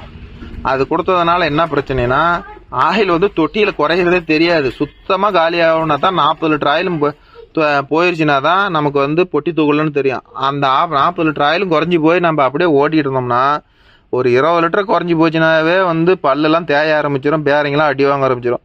அதனால் லோடு ஓட்டுற நண்பர்களை அடிக்கடிக்கு இதை கழட்டி செக் பண்ணி போட்டுக்காங்க. அதே மாதிரி இதை வாரத்தில் ஒரு ஐட்டம் கழட்டுறீங்களா, அப்போ வந்து இதுக்கெல்லாம் கொஞ்சம் சீமன் ஊற்றி கழுவி போட்டுருங்க. ஏன்னா இதுதான் வந்து மூக்கு, அதாவது ஏர் உள்ள சூடு ஆகிற ஆயில்கள்லாம் வந்து அந்த கேஸ் மாதிரி வெளியே லீக் ஆகும்ல, இதில் தான் லீக் அந்த காற்று வரணும். இதில் வர முடியலன்னா இதில் எங்கெங்கே புடுங்கிறதுக்கு சான்ஸ் இருக்குதுன்னா, முன்னாடி வந்து இதிலிருந்து கீர் பாக்ஸ் கிளச் பிளேட்டுக்கு போதில் சாப்பிட்டு அது அந்த இடத்துல ஆயில் சில் இருக்கும். அந்த ஆயில் சில்லை புடுங்கிறதுக்கு பார்க்கும். அதாவது இது சோக்காயிட்டா அதை விட்டுட்டா பின்னாடி வீல் ஆக்சில் வருதுல்ல, அதில் 2 ஆயில் சில் இருக்கும், அது புடுங்கிறதுக்கு பார்க்கும். அதுவும் இல்லையா, பின்னாடி பிடிஓ சாப்பிட்ருக்குதுல்ல, அதில் பிடிக்கும். அதனால் வந்து இதில் வந்து அடிக்கடி இதை சுத்தம் பண்ணி போட்டுக்காங்க, ஆயில் கேஜ் செக் பண்ணி போட்டுக்காங்க. அதே மாதிரி இல்லை ப்ரோ, எனக்கு வந்து ஒருத்தர் நம்பர் எனக்கு பிரேக் பிடிக்கல ப்ரோ, பிரேக் அடித்தா ஆயில் பிரேக் தான், ஆனால் டர்னு சவுண்டு வருது அப்படின்னு ஒவ்வொரு நண்பர் சொல்லுவாங்க. அந்த டர்னு வருதுன்னா யார் சொன்னாலும் எதுவும் கேட்காதீங்க, கிரவுண்ட் ஆயில் மாற்றிடுங்க. கிரவுண்ட் ஆயில் வந்து ரொம்ப சலசலன்னு ஆகி போச்சுன்னா ஒரு 2000 மணி நேரத்துக்கு மேலே ஓட்டிப்பிட்டிங்கன்னா பிரேக் அடித்தா டர்னு கத்தும். ஆனால் பிரேக் டம்மை மட்டும் கழட்டாதீங்க, ஆயில் மட்டும் புது ஆயில் மாற்றுங்க, அந்த பிரேக் வந்து உடனே அரசாயிரும். இன்றைக்கெல்லாம் வந்து எல்லா கம்பெனிலுமே லோ பட்ஜெட்லேயே வந்து வெட் பிரேக் ஆயில் கிடைக்க ஆரம்பிச்சிருச்சு. அதனால் வந்து நீங்கள் அவசரப்பட்டு பிரேக் டம்மை கழட்டியே மெக்கானிக் கொடுத்து பார்க்காதீங்க, ஆயில் மட்டும் சேஞ்ச் பண்ணிங்கன்னா சவுண்டு அரசாயிரும் நண்பா. அடுத்தது வேறு இந்த வண்டியில் அவ்வளோதான். என்ன ஏதாச்சும் இருக்குதா கோவில சொல்ல வேண்டியது? அதுக்கு தான் அதோட ஃபார்மேட் தான் இதுக்கும். 415க்கு 515 எல்லாம் ஒரே ஃபார்மேட் தான். அது வந்து இது வந்து கம்பெனியோட வந்த ரக்க, அது வந்து நம்ம வெளியில் வாங்கி போட்ட ரக்க. அதனால கம்பெனியோட வந்தனாக்கா 4 ரக்காவை கிடைக்கல, அதனால 6 ரக்கம் இருந்துச்சு, அதனால வாங்கி போட்டுக்கிறேன். அதை போய் நீ க்ளோஸ் பண்ணிட்டு வா. அடுத்தது இந்த செல்லப்பொட்டியை பற்றி இப்போ தான் ப்ரோ எடுத்துருக்கிறேன், அதனால் எனக்கு ஒன்றும் பெருசாக தெரியாது, தெரிஞ்சதை பற்றி சொல்கிறேன். இதில் பார்த்துக்கிட்டிங்கன்னா கம்பெனிலே வந்து அவன் வந்து மேனுஃபேக்சரிங்லேயே வந்து பெட்டு கொடுத்துட்டான். இது வந்து கம்பெனி மெத்தட் பெட்டு. இந்த பெட்டு வந்து ரொம்ப சேஃப்டி பக்காவாக இருக்கும். ஆனால் வந்து கொஞ்சம் லடக்குன்னு சவுண்டு வருது. அப்புறமேட்டு பார்த்துக்கிட்டிங்கன்னா எஸ்யூ வால்வு அவனே கொடுத்துட்றான், தெரியுதா? இது வரலாம் மகேந்திராவில் கொடுக்கவே இல்லை. இப்போ பூமி புத்திராவிலே இந்த எஸ்யூ வால்வு கொடுக்க ஆரம்பிச்சிட்டான். அப்புறம் வேறு இது வந்து கொஞ்சம் நல்லாவே இருக்குது, சர்க்காக வருது. ஆனால் இதில் 2 வோல்ட்ஸ் கொடுத்துக்கிறான்ல, அதனால் இதுலேயே நம்ம ரொட்டேட்டர் யூஸ் பண்ணலாமா ப்ரோன்னா வேணாம் ப்ரோ, இதில் வேண்டாம், மேக்ஸிமம் வேண்டாம். ஏதோ தப்பதவரி ஓட்டுறதா இருந்தால் போடலாம். இப்போ நீங்கள் ஒரு வீடியோ கேட்குறீங்க, அதுக்கே நான் இதில் ஒரு மணி நேரத்துக்கு ஆடு மட்டும் இதில் ஓட்டி பார்க்கலாம் அப்படின்னு சொல்லிட்டு எடுக்கலான்னு ஒரு ஐடியாவில் இருக்கிறோம். ஆனால் இன்னும் எடுக்கல, கண்டிப்பாக எடுக்கிறோம். அப்புறமேட்டு இதுக்கெல்லாம் பாருங்கள், இதுக்கு நிப்பிலே கொடுத்துருப்பாங்க, இதுக்கு க்ரீஸ் அடிச்சுக்காங்க, ஆயில் விட்டுக்காங்க. அதே மாதிரி இதுக்கும் கொஞ்சம் ஆயில் விட்டுக்காங்க, ஏன்னா அப்போ தான் லிவர் ஃப்ரீயாக இருக்கும். இது பாருங்கள் 540, இதில் வந்து 540E 540 பாருங்க எவ்வளோ ஃப்ரீயாக கொடுத்துக்கிறாங்க பாருங்க. இங்கே ஆக்ஷன் ஆகிற மாதிரி கொடுத்துக்கிறாங்களா, அதே மாதிரி இதில் ஒரு பெனிஃபிட் என்னென்னா, சேரு ஓட்டினா வந்து அடிக்கடிக்கு ஆயில் செல்லு போயிடும், பேரிங் போயிடும்ல. அதை அரெஸ்ட் பண்ணுறதுக்கோசரம் என்ன பண்ணிட்டாங்கன்னா பாருங்கள், இந்த ஓரத்து பேரிங்க்கு வந்து ஆயில் ஏறாது, ஒன்லி கிரீஸ் மட்டும்தான். தெரியுதா? 2 எல்லையிலையும் இப்படி தான் கொடுத்துருக்குறான். அதனால் வந்து இந்த வண்டி எடுத்துக்கிற நண்பர்கள் கண்டிப்பாக வந்து ஆக்சலுக்கு கிரீஸ் அடிங்க, மறக்காத கிரீஸ் அடிங்க. 2 பக்கமும் கிரீஸ் பாயிண்ட் கொடுத்துருப்பான். தெரியுதா? இந்த கிரீஸ் பாயிண்ட்டுக்கு நீங்கள் வாரத்தில் ஒரு ஐட்டம் அடிச்சே ஆகணும். அடிக்காத விட்டுட்டீங்கன்னா கண்டிப்பாக வந்து பேக் வீல் நீங்கள் கழட்டுற மாதிரி வேலை வச்சிரும். நீங்கள் எந்த அளவுக்கு கிரீஸ் அடிக்கிறீங்களோ அந்த அளவுக்கு லைஃப் இருக்கும். அதே மாதிரி நம்ம கோகுல் பாரு என்ன வேலை பண்ணுற, நம்ம ஏர் டூமில் பாருங்கள் எவ்வளோ மண் இருக்குன்னு பாருங்கள். இது வந்து ரொட்டேட்டர் ஓட்டுற வண்டி. மேக்சிமம் வந்து இதை யாரும் இந்த வண்டிலாம் பார்க்க மாட்டேங்கிறீங்க. மேக்சிமம் இந்த வண்டியில் இருக்கிற ரொட்டேட்டருக்கெல்லாம் ஓட்டும் போது வந்து இதை பாருங்க எவ்வளோ மண் இருக்குது பாருங்க. தின்னூறு இட்டுக்கடா கோவில். அதனால் இதை வந்து மண் இருந்துச்சுன்னா உடனே கழுவி போட்டுருங்க. இப்போ இது பார்க்காத விட்டுட்டோம்னா இதில் என்ன ஆகும்னா, ஏர் டூம் கீழதா இது வந்து ஆயில் செக்ஷனு, இதில் ஃபில்டர் ஆகி தான் வந்து இன்ஜினுக்குள்ளே காற்று போகும். இதுக்குள்ளே வந்து அந்த மண்ணெல்லாம் நிற்கும். நான் இந்த வண்டிக்கு ஆயில் சர்வீஸ் பண்ணல, எப்படின்னு ஒரு 2-3 நாள் ஆயில் சர்வீஸ் பண்ணுவேன். அதோட ஆயில் சர்வீஸ் பண்ணுற வீடியோ A to Z 415 இது வேணும்னா கேளுங்க. நான் என்னால் எந்த அளவுக்கு கிளியராக உங்களுக்கு எக்ஸ்பிளைன் பண்ணி ஆயில் சர்வீஸ் வீடியோ போட முடியுமோ அந்தளவுக்கு போடுறேன் நண்பா. அடுத்தது பார்த்துக்கிட்டிங்கன்னா, இந்த வண்டி இதில் ஒரு நல்ல பெனிஃபிட் என்ன கொடுத்துக்கிறாங்கன்னா, இப்போ இந்த இடத்துலாம் பார்த்தீங்கன்னா ஹோல்ஸ் கொடுத்துட்டான். இந்த இடத்துலாம் இது வந்து டைரெக்டாக இதில் கீழே இறக்காத, இதுக்கு ஒரு சப் பட்டை கொடுத்து போட்டால் இதனால் என்ன ஆகுதுன்னா வந்து உள்ளே வந்து வேர்க்காது, மண் நிற்காது, கழுவுனா எல்லாம் பளிச்சுன்னு ஓடிடும். மறுகாடு கொஞ்சம் நாளைக்கு நல்லா இருக்கும்னு எனக்கு தோணுது. அப்புறம் பேக் சைடெலாம் அவ்வளோதான் நண்பா, இவ்வளோதான். எஸ்எஃப்சி பற்றி கேட்டுக்கிறீங்க, இங்கே பாருங்க, இங்கே எஸ்எஃப்சி இதுதான் எஸ்எஃப்சி தெரியுதா? இது மாதிரி எஸ்எஃப்சி எந்த வண்டி எடுக்கிறீங்களோ இது 108 கிராம். இதே வந்து நோவோவில் எடுத்திங்கன்னா 250 கிராமில் இருக்கும். அதை வச்சு தான் நம்ம டீசல் எவ்வளோ எடுக்கும், என்ன பண்ணோம், எப்படி பர்ஃபார்மன்ஸ் எப்படி இருக்கும் அப்படிங்கிறது எல்லாம் முடிவு பண்ண முடியும்னு வச்சுக்கோங்களேன். அதனால் அந்த எஸ்எஃப்சிலாம் பார்த்து எடுத்துக்கலாம். மெயினாக ஆக்சலுக்கு வந்து கிரீஸ் அடிக்காத விட்றாதீங்க, வேற எங்கேயே போயிடும். அடுத்து இந்த பக்கம் எடுத்துக்கிட்டிங்கன்னா, இது வந்து 4 wheel drive ஆன் ஆஃப். பாரு, இந்த பக்கம் தள்ளுனா ஆஃபு, இந்த பக்கம் தள்ளுனா ஆனு. ஓகேவா? இதில் வந்து பார்த்துக்கிட்டிங்கன்னா லோ, இதில் பார்த்தீங்கன்னா லோ, ஐ, மீடியம் 3 கியர் இந்த வண்டியில். அதே மாதிரி 1 2 3 4 அதில் ரிவர்ஸ் கீரும். அடுத்தது இதில் பார்த்துக்கிட்டிங்கன்னா அந்த டெப்ரஷன் லாக் பாருங்கள், இதில் வந்து இப்படி கொடுத்துட்டாங்க. ஓகேவா? அதில் அந்த சைடு இருக்கிற மாதிரி இருக்கும், இதில் இப்படி கொடுத்துட்டாங்க. இதை அழுத்தினா லாக் ஆகிக்கும். இதே மாதிரி தான் இந்த வண்டியிலும் லோடிங் ஓட்டுறதுக்கு கேட்டோல் தான். கேட்டோவில் க்ளோஸ் பண்ணணும், ஓப்பன் பண்ணணும். லோடிங் ஓட்டும் போது க்ளோஸ் பண்ணி விடணும், இது பண்ணும் போது ஓப்பன் பண்ணி விட்டுருணும். அடுத்தது இதில் கிளச் பிளே பார்க்குறீங்களா பாருங்கதா, இது கம்பெனிலேருந்து வந்தது தான். நான் இன்னும் அட்ஜஸ்ட் பண்ணலை.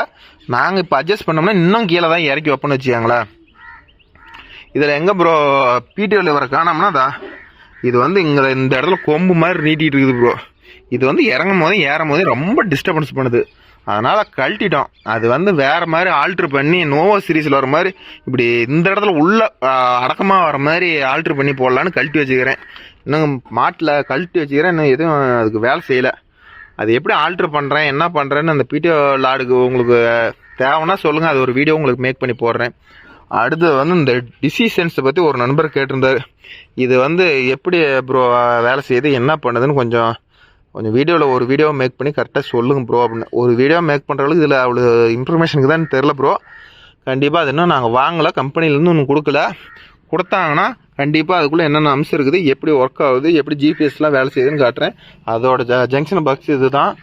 அது எப்படி வேலை செய்யுதுன்னு அது வரட்டும். வந்தோடனே அது ஒரு வீடியோ வேணும்னா கேளுங்க, நான் அதுக்கு உங்களுக்கு வீடியோ கொடுக்குறேன் நண்பா. அடுத்து இதுக்கும் பார்த்தீங்கன்னா கிரீஸ் நிப்பிள் நிறைய இடத்துல இருக்குது பாருங்க, எல்லாம் கிரீஸ் நிப்பிள் தான். எந்தெந்த இடத்துல கிரீஸ் நிப்பிள் இருக்குதோ எல்லாம் இதுக்கு பாருங்க மண்டை, இதுக்கு இங்கே மெயினாக அடிக்கணும் இதுக்கு. அதே மாதிரி இதுக்கு வந்து இன்ஜின் சைடுன்னு பார்த்துக்கிட்டிங்கன்னா இதுக்கு வந்து பார்த்தீங்கன்னா ஏர் டூமு. அதே மாதிரி இதுக்கும் வந்து ரேடியேட்டர் வந்து அடிக்கடிக்கு க்ளீன் பண்ணி போடுங்க. இது கூலண்ட் ஆயில் வந்து முன்னாடி தான் ஊற்றுற மாதிரி இது பாருங்க, இதுதான் மேக்ஸிமம் லெவலில் இவ்வளோட இருக்குது. இதே இது கொஞ்சம் ஊற்றணும். அதனால் நான் இன்னும் இப்போ வண்டி எடுத்து நான் இது வரல எதுவும் ஊற்றலை. கூலண்ட் ஆயில் மறக்காக ஊற்றுங்க. 1.5 வருஷம் ஒரு ஐட்டம் கூலண்ட் ஆயிலை பிடுங்கி விட்டுட்டு புதுசாக 3 லிட்டர் கூலாண்ட் ஆயில் வாங்கி போட்டு ஊற்றுங்க, எந்த பிரச்சனையும் வராது. ரேடியேட்டர் அடிக்கடிக்கு வேலை வைக்காது. வாரத்தில் ஒரு ரைட்டு ரேடியேட்டர் க்ளீன் பண்ணி போடுங்க, அப்போ தான் இன்ஜின் லைஃப் நல்லாயிருக்கும். ஆனால் இந்த வண்டிக்கு பார்த்தீங்கன்னா வெறும் 7.5 லிட்டர் தான் நண்பா இன்ஜின் ஆயில்.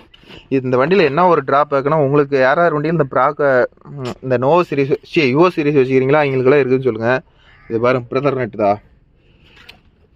இந்த பிரதரில் வந்து இதில் வந்து லைட்டாக ஆயில் நம்பர் இருக்குது. கம்பெனி சைடுலேருந்து கேட்டால் கம்பல்சரி எங்கள் வண்டியிலேருந்து தான், எல்லா வண்டியிலையும் தான் ப்ரோ வருது. அது வந்து மேனுஃபேக்சரிங்கிலிருந்து அந்த கம்ப்ளைண்ட் வருது, அதனால் ஒன்றும் ப்ராப்ளம் இல்லை, பயந்துக்காதீங்க ஓட்டுங்கிறாங்க. அதனால் இந்த பிரதர் நெட்டில் யாராருக்கு வந்து ஆயில் லீக்கேஜ் ஆகுதோ அதெல்லாம் கொஞ்சம் சொல்லுங்கள் ப்ரோ, நானும் தெரிஞ்சுக்கிறேன். இல்லை எங்களுக்குலாம் வரலன்னா சொல்லுங்கள், அப்புறமேட்டு நாங்கள் கம்பெனியில் கம்ப்ளைண்ட் ரைஸ் பண்ணுறோம். அப்புறமேட்டு பார்த்துக்கிட்டீங்க தானே, இது வந்து சிங்கிள் ஆக்டிங் பவர் ஸ்டீரிங், ஒரே ஒரு பம்பு தான், டூயல் ஆக்டிங் இல்லை. அதனால் இந்த வண்டியில் இது ஒன்று தான் கொடுத்துருக்குறான், அவ்வளோதான் எங்களுக்கு தெரியுது. அப்புறம் இதுக்கும் வந்து இது வந்து பேட்ரி வந்து பார்த்தீங்கன்னா 88 ஆம்ஸ் தான் இருக்குது. வேறு இதுக்கும் கீழே பார்த்துக்கிட்டிங்கன்னா கிரீஸ் பாயிண்ட், எல்லாமே கிரீஸ் பாயிண்ட் இருக்குது. இது வந்து 1000 மணி நேரத்துக்கு ஒரு ஐட்டம் வந்து பெரிய ஹைட்ராலிக் ஃபில்டர் மாற்றுங்க எல்லா வண்டிக்கும். இதுங்க பாருங்க, கம்பெனி சைடு இருந்து எவ்வளோ ப்ளே கொடுத்துக்கிறேன் பார்த்தீங்களா. எனக்கு சீட் எட்டில் அப்படின்னு சொல்லி இவ்வளோ தான் கொடுத்துருந்தீங்கன்னா கண்டிப்பாக பிரேக் ட்ராப் ஆகி ஓடும், கண்டிப்பாக உங்களுக்கு தான் பிரச்சனை. சீக்கிரமாக உங்களுக்கு டச் பிளேடு பிரேக் லைனையும் வேலை வச்சிடும். நீங்கள் எந்த அளவுக்கு பிளே வச்சு ஓட்டுறீங்களோ அந்த அளவுக்கு சேஃப்டியாக இருக்குன்னு வச்சுக்கோங்களேன், அவ்வளோதான். வேறு இதோட டேஷ்பேர்ட ஐடியில் ஆர்பிஎம் எல்லா வண்டியிலுமே நம்ம வண்டியில் வந்து 6.6 தான் ஓடும், 6.5க்கு மேலே போகாது. என்ன ஐடியில் வச்சோம்னா அந்த பவர் ஸ்டேரிங் வண்டி ஏன் ரேஸில் வச்சு கொடுக்குறானா கம்பெனிக்காரன், அதுக்கு ஒரே ஒரு ரீசன் என்னென்னா, ஒரு 8-9 வச்சு கொடுத்தா வந்து ஐடியிலேயே நல்லா கட் ஆகும். இது வந்து 88 ஆம்ஸ் ப்ரோ. இது வந்து கம்பெனி சைடாக வந்து மஹேந்திராவில் மேக்ஸிமம் எக்ஸைடு தான் வரும், வேறு எதுவும் வராது. எக்ஸைடு வரலன்னா வேறு எதுவும் மேக்ஸிமம் வரத்துக்கு சான்ஸ் இல்லை. அதனால் வந்து மீட்டர் ஆகிட்டதை பொறுத்தவரைலாம் ஐடியில் வந்து 6 ஆர்பிஎம் வைக்கலாம் ப்ரோ, ஒன்றும் தப்பு இல்லை. 6 ஆர்பிஎம் வச்சா கொஞ்சம் ரேஸ் பண்ணி வண்டி கட் பண்ணுற மாதிரி இருக்கும். இந்த லோட் ரன்னிங் அதிகம் ஓட்டுவேன், நான் வண்டியை ஆஃப் பண்ண மாட்டேன் ப்ரோ அப்படிங்கிறவங்களுக்கெல்லாம் இது சூப்பராக இருக்கும். மித்தபடியும் எல்லாத்துக்கும் நல்லாயிருக்கும். அதே மாதிரி வண்டியில் வந்து 22 ஆர்பிஎம் தான் வேகம் தான் போகுது ப்ரோ, எனக்கு வேகம் வேணும்னா இப்போ இருந்தா இதை வந்து இந்த சீல் இருக்கும், இந்த சீலை உடச்சி விட்டுட்டு குத்தில் ஒரு 10 சைஸ் போல்ட் இருக்கும், அதை கழட்டி இப்படி கொஞ்சம் நவுத்துனீங்கன்னா இன்னும் ஸ்பீட் எடுக்கும், ஒன்றும் பிரச்சனை இல்லை. அதனால் வந்து பம்பு, அது வந்து பம்பு ஓப்பன்னா இது வந்து பம்பு ஓப்பனே கிடையாது, ஃபீட் அட்ஜஸ்ட்மெண்ட் தான் ப்ரோ. பம்பு ஓப்பன்னா அதை இங்கே இருக்குது பாருங்க, இந்த இடத்துல இருக்கிற 4 ஸ்க்ரூ கழட்டினி, இதில் 2 ஸ்க்ரூ இருக்கும், அதை அட்ஜஸ்ட் பண்ணிங்கன்னா தான் பம்பு வந்து டீசல் அதிகமாக போகிறது கம்மியாக போகிறது. ஸ்பீடு வந்து ஐடியில் வந்து 6 ஆர்பிஎம் வைக்கிறோம்ல, அது வந்து இந்த நட்டையும் அட்ஜஸ்ட் பண்ணும் ப்ரோ. இது ரெண்டையும் அட்ஜஸ்ட் பண்ணால் வந்து ஸ்பீடு ஐடியல் ஸ்பீடு எவ்வளோ வேணுமோ அதை வந்து இதில் டிசைட் பண்ணிக்கலாம். ஓகே நண்பா, இந்த 3 வண்டியை பற்றியுமே இப்போ பார்த்தாச்சு. இன்னும் நோவோ சீரிஸ் ஒன்று இருக்குது, அதுக்கு என்ன பண்ணுறதுன்னு பார்த்துட்டு சொல்கிறேன் நண்பா. ஓகே நண்பா, அடுத்தது அந்த ஜட்டி எடுத்துகிட்டு வா பையனுதா பாரு எங்கே காய போட்டுக்கிறான்னு. ஓகே நண்பா, அடுத்தது வந்து நோவோ சீரிஸில் பார்ப்போம். இந்த வண்டியில் வந்து எனக்கு தெரிஞ்சு இது வரலாம் வந்து எப்படி சொல்கிறது, நான் வந்து இந்த வண்டியில் வந்து கிளச் பேட் ஒரு ஐட்டம் மாற்றிக்கிறேன், 4 டயர் மாற்றிக்கிறேன், வேறு எதுவும் நான் பண்ணதில்லை. கிரீஸ் வந்து மெயினாக அடிக்கணும் நண்பா. இதுக்கு பார்த்தீங்கன்னா இதுக்கும் வந்து கிரீஸ் நிப்பில் எல்லா இடத்துலையுமே இருக்கும் பாரு. இதில் கீழே ஒன்று இருக்குதா, அதே மாதிரி அங்கே ஒன்று இருக்கும், அந்த இடத்துல ஒன்று இருக்கும், அதை விட்டா அதை இந்த இடத்துல 2. அடுத்தது பானட் ஓப்பன் பண்ணிவிடு, இது ஒன்று, இது ஃப்ரண்ட்டு. இப்போ பாருங்கள் உங்களுக்கு நல்லா தெரியுதான்னு பாருங்கள், அதை இந்த இடத்துல கேப் இருக்குதா, இந்த கேப்பை வந்து இப்போ நான் அரெஸ்ட் பண்ணணும். இதுக்கு என்ன பண்ணணும்னா கீழே சிம் வைக்கணும். இது ஃபீடு பிரேக்கில் ஏறி இறங்கும் போது வந்து இது இறங்கி ஏறும் போது வந்து மடுக்குன்னு ஒரு சவுண்டு வரும்னு வச்சுக்காங்களேன், பான் ஓப்பன் மடுக்குன்னு ஒரு சவுண்டு வரும். அது வந்து எப்படி அரெஸ்ட் பண்ணுறதுன்னு ஒரு வீடியோ கேளுங்க, கண்டிப்பாக கேட்டிங்கன்னா அது எப்படி நான் மாற்றேன்னு சொல்கிறேன். அதே மாதிரி இதுக்கு வந்து பார்த்துக்கிட்டிங்கன்னா சிங்கிள் பம்பு, நீ ரோட்டரி பம்புங்கிறதுனால இது வந்து சிங்கிள் பம்பு டீசல் ஃபில்டர் தான். இது வந்து 1500 மணி நேரத்துக்கு ஒன்ஸ் தான் ஒரு ஐட்டம் மாற்றுவேன். அதனால் இது வந்து ஒன்லி ஆயில் ஃபில்டர் மட்டும் இருந்தால் போதும் இந்த வண்டிக்கு. இது வந்து லோட்டரி பம்பு பாருங்கள் இருக்கு. அதே மாதிரி இதில் என்ன ஒரு கம்ப்ளைண்ட்னா, ஒரு வாட்டர் லெவலில் ஏதோ ஒரு கம்ப்ளைண்ட் இருக்குது நண்பா. அதனால் இதில் வந்து சார்வடி இது என்னன்னு நான் கழட்டி விரைவில் செக் பண்ணணும். இது வந்து இதில் இருந்துச்சு உடஞ்சி போச்சு, புதுசாக ஓசை எல்லாம் வாங்கிட்டு வந்து வச்சுருக்கிறோம், நம்ம மாற்றலை. பாருங்கள் லோட்டரி பம்புனா இப்படி தான் இருக்கும், இது மாதிரி தான் லோட்டரி பம்பு, சாவிலே ஆஃப் பண்ணுறது. லைட்டாக புழுதி இப்போ க்ளீன் பண்ணிட்டு ஓடு. இதில் வந்து பார்த்திங்கன்னா டீசல் குடிக்கிறதுக்கு காரணம் மெயினாக வந்து ஏர் ஃபில்டரை டெய்லி 2 நாளைக்கு ஒரு ஐட்டம் க்ளீன் பண்ணி போடுங்க. இதை மட்டும் போய்ட்டோம், இதை மட்டும் கழட்டி ஏர் பிடிச்சி போட்டுக்கோங்க. அடுத்தது இதில் வந்து பார்த்துக்கிட்டிங்கன்னா அவ்வளோதான் நண்பா. இந்த பக்கம் அவ்வளோதான், முடிஞ்ச அளவுக்கு ஓரளவுக்கு கவர் பண்ணிட்டேன். ஓகேவா? இதுக்கோட க்ளீன் பண்ணி போட தேவையில்ல ப்ரோ. சின்ன ஃபில்டரை, பெரிய ஃபில்டரை கம்பல்சரி க்ளீன் பண்ணி போட்டே ஆகணும். க்ளீன் பண்ணி போடலாம் வண்டி கொஞ்சம் அடைச்ச மாதிரி ஓடும். அதே மாதிரி ஃப்ரெண்டு வந்து மண்டைக்கு இதுக்கும் நிப்பிள் இருக்கும், அந்த பேருங்க உள்ளே இருக்குதா, இதுக்கும் கிரீஸ் அடிங்க. கிரீஸ் அடிக்காத விட்றாதீங்க, சீக்கிரம் தேஞ்சிரும். இப்போ நானும் வண்டி எடுத்துலேருந்து இன்னும் 8000 வந்து மொத்தமாக ஓட்டிட்டேன். இன்னும் எதுவுமே வந்து நிப்பிள் பாயிண்ட் எதுவுமே வந்து தேய்மானம் ஆகல. இப்போ நம்மளது எல்லாமே கிரீஸ் இருக்கிறது நல்லாவே தெரியும். கிரீஸ் நம்பர் தெரியுதா? கிரீஸ் நம்பர் வரணும் காயிற வரலாம் விடாதீங்க, காஞ்சி துருப்பு ஏறுற அளவுக்கு விடாதீங்க. விட்டிங்கன்னா உங்களுக்கு தான் சேதாரம் அதிகம். எங்கே போனாலும் நீங்களாம் வந்து 1க்கு 4 மடங்கு ரேட்டு தான். அதனால் உஷாராக இருந்துக்காங்க. அதே மாதிரி நோவா சீரிஸ் வச்சுக்கிற நண்பர்கள் எத்தனை பேர் வந்து இதுக்கு வந்து ப்ராப்பராக நான் 10 நாளைக்கு ஒரு ஐட்டம் கிரீஸ் அடிப்பேன்னு சொல்லுங்கள். மெயின் பம்பு இதுதான் வந்து மெயின் பிளேவில இன்ஜினுக்கு. இதில் வந்து ஒரு பேரிங் இருக்குது, இதுக்கு வந்து ஆயில் ஏறாது. அதுக்கு வந்து நம்ம கிரீஸ் தான் அடிக்கணும். இது எத்தனை நண்பர்கள் வந்து நான் வண்டி எடுத்ததுலேருந்து வாரம் இது எதுக்கு அடிக்கிறேன்னா இல்லையே இதுக்கு அடிப்பேன் மெயின் இன்ஜின் புள்ளிக்கே அப்படின்னு சொல்லி எனக்கு கமெண்ட் பண்ணுங்கள். நோவா சீரிஸ் வச்சுக்கிற நண்பர்கள் இது வந்து எந்த அளவுக்கு பார்த்துக்கிறீங்களோ அந்த அளவுக்கு இது வந்து பேரிங் போகாது நண்பா. இது பார்க்காத விட்டுட்டிங்கன்னா சீக்கிரம் பேரிங் போயிடும். அப்புறம் உங்களுக்கு தான் செலவு அதிகம். எனக்கு தெரிஞ்சது இல்லை ப்ரோ, அதெல்லாம் பேரிங்கே போகாதுன்னா அது உங்களுக்கு லக்கு தான். ஓகேவா? ஆனால் வந்து கரெக்டாக அதிகமான ஹவர்ஸ் ஓடினா கண்டிப்பாக பேரிங் போயிடும். இப்போ இதெல்லாம் பாருங்கள், இது எல்லாமே ஆயில் க்ரீஸ் அடிச்சது தான். வாரத்தில் ஒரு ஐட்டம் க்ரீஸ் அடிச்சிடும், அதுக்கு கம்பல்சரி அடிச்சிடும். இது வந்து பார்த்துக்கிட்டிங்கன்னா ஒரு டர்போ இன்ஜின் 2013 நோவா சீரிஸு ஃபெசிலிட்டிஸ்னு ஒரு வண்டியை அறிமுகப்படுத்தினேன். இதுதான் வந்து நோவா சீரிஸ் வரத்துக்கு முக்கியமான காரணம். ஆதி காலத்து வண்டி இதை பேஸ் பண்ணி தான் இன்றைக்கி வர நோவா டெக்னாலஜிலாம் வருது. ஆனால் இன்றைக்கி வர வண்டியில் ஏகப்பட்ட ஜாமானத்தை குறைச்சிட்டான், விலை மட்டும் குதிர ரேட்டு பண்ணிட்டான். இதுதான் வந்து கம்பெனியில். அதே மாதிரி இதோட பிரேக் டிஸ்டன்ஸ் பாருங்கள், எவ்வளோ இருக்குது பார்த்தீங்களா? இதே மாதிரி டிஸ்டன்ஸ் இருக்கணும். அதே மாதிரி இதுக்கும் ஒரு 1000 மணி நேரத்துக்கு ஒரு ஐட்டம் வந்து ஆயில் ஃபில்டர் கம்பல்சரி மாற்றிடுங்க. இந்த ஜெக்ஷன் ஃபில்டர், கிரவுண்ட் ஃபில்டரை இது பாருங்க. இது வந்து இதுலேயும் கிரீஸ் நிப்பிள் இருக்குது. இது வந்து எஸ்யூ வால்வோட கிட்டு பாருங்க. இதெல்லாம் நான் வந்து அசம்பளாக வாங்கி போட்டினேன். இது வந்து மெயின் ஆக்சில் இருந்து வருது. இது வந்து மக்காடு தான் வந்து கொஞ்சம் இன்னைக்கெல்லாம் மக்காடு கொஞ்சம் ஆல்ட்ரு பண்ணி நல்லா பண்ணிட்டான். அதே மாதிரி இதில் பார்த்தீங்கன்னா 5 கியர், ஒரு ரிவர்ஸு 5 கியர் பேட்டர்னு. அந்தான லோ ஹை மீடியம் கிரீப்பர் இருக்கும். கிரீப்பருக்கு அது நான் திருப்பி எனக்கு வந்து அட்டாச் பண்ணி கொடுத்ததுனால அதில் கிரீப்பர் மென்ஷன் ஆகிருக்காது, ஆனால் கிரீப்பர் இருக்குது வண்டியில். அப்புறம் இதில் வந்து பார்த்துக்கிட்டிங்கன்னா என்ன ஒரு ட்ராபேக்னா, இந்த மர்காடு வந்து நண்பா அப்போ வந்து கச்ச கச்சனை வெல்டு வச்சிட்டான். அப்போ வந்து இதுக்குள்ளே போய் தண்ணி நின்று மக்காடை அரிச்சிருச்சுன்னு வச்சுக்காங்களே, அவ்வளோதான். அதனால தான் இந்த கம்ப்ளைண்ட்டு. இது பார்த்தீங்கன்னா எஸ்யூ வால்வு 2 இதெல்லாம் வந்து கம்பெனி சைடு. இது வந்து திருப்பி இவ்வளோ உயரத்தில் இருக்கும். நான் வந்து காலில் இடிச்சு விடுவேன்னு சொல்லிட்டு இதுக்கு பத்திரமா அம்சமாக இருக்கட்டும்னு சொல்லி எதுக்கும் டிஸ்டர்பன்ஸ் இல்லாத இருக்கட்டும்னு சொல்லி தான் இப்படி அம்சமாக கொடுத்துருக்குறேன்னு வச்சுக்காங்களேன். இது வந்து பார்த்தீங்கன்னா பெட்டு வந்து இப்படி ஆல்ட்ரு பண்ணி போட்டிருக்கிறேன். இது மாதிரி யாராச்சும் பிடிச்சாலும் பிடிங்க, இல்லை இதையே நான் ஹோல்ஸ் பெருசு பண்ணி அதிலே ஒரே சாப்பிட்டா போட்டுக்கிறேன் நண்பா அப்படின்னாலும் போட்டுக்காங்க, அது உங்களுடைய விருப்பம் தான். அதே மாதிரி இதுக்கும் இதுதான் மூக்கு மாதிரி கிரவுண்ட் ஆயிலுக்கு. இதுக்கும் வந்து பண்ணும்போது நீங்கள் வந்து இதை வந்து அடிக்கடிக்கு கிளியர் பண்ணி போட்டுக்கோங்க. கிளியர் பண்ணி போட்டுக்கிட்டிங்கன்னா தான் வேறு எங்கேயுமே ஆயில் லீக்கேஜ் ஆகாது, இல்லைனா ஆயில் சில்லு பிடிக்கிறோம். அப்புறம் ரொட்டேட்டரை பற்றி இதை டெய்லி நான் கிரீஸ் அடிக்கிறது நீங்களும் பார்த்துக்கிட்டு தான் இருக்கிறீங்க. ப்ராப்பராக அடிச்சுக்காங்க. நிறைய நண்பர்களுக்கு வந்து இது லூஸ் ஆகிருக்கும் இந்த ஹோல்ஸு, அதுக்கு லோலக்குன்னு அடிச்சுட்டு இருக்கோம். இப்போ நான் இது வந்து எஸ்எஸ் புஸ்தகம் வாங்கி கடைஞ்சி போட்டிருக்கிறேன். அதனால் இது 1.5 வருஷம் ஆகுது, என்ன அப்படியே இருக்குது. அவ்வளோதான். ரொட்டேட்டரை பற்றி சொல்லியாச்சு, வண்டியை பற்றி சொல்லியாச்சு. இனிமேல் செட்டு தான் இருக்குது. அது இந்த அந்த 415 செட்டில் நண்பா, அதுக்கும் ஒரு நாளைக்கு செட்டை போட்டுக்கிட்டு எங்களுக்கு எல்லாத்துக்கும் அது ஒரு வீடியோ மேக் பண்ணி போடலான்னு வெயிட் பண்ணிட்டு இருக்கிறேன்னு வச்சுக்காங்களேன். அது வந்ததையும் போட்டுறேன். அவ்வளோதான். நம்ம வண்டியை பற்றி எனக்கு தெரிஞ்சது எல்லாம் A to Z சொல்லிட்டேன்.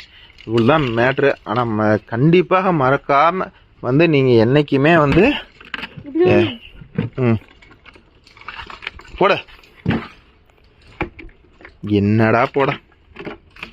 அடுத்தது இந்த கிரீஸ் கண்ணு கேட்குறீங்க நண்பா. இது வந்து நான் விலை போட்டு வாங்கலை. ஜேசிபி கம்பெனியில் வந்து எங்களுக்கு ஜேசிபி ஃப்ரீயாக கொடுத்தாங்கன்னு வச்சுக்கோங்களேன். இது வந்து வெளியில் வந்து விலை விசாரித்து பார்த்தோம்ல கிராஸ் கம்பெனியோடது 3400 ரூபாய் என்னமோ வருதுன்னு வச்சுக்கோங்களேன். கம்பெனி பாருங்கள், கிராஸ் கம்பெனி தெரியுதா? இந்த கம்பெனியோடது நல்லா இருக்குது.